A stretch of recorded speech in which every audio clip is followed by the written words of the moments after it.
Assalamualaikum warahmatullahi wabarakatuh. Tepangkeun nami Abi Sahida Ihyara Utami.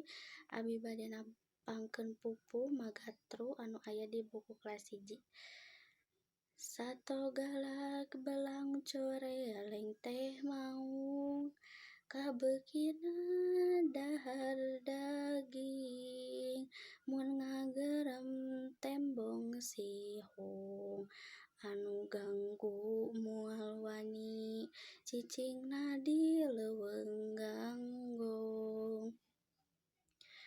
Bulu hideung sato katelahna lutung, dina tangkal resep cicing, gawena nganting gulayun, sakapeung sok cungar-cengir, mun pareng aya nu nempo.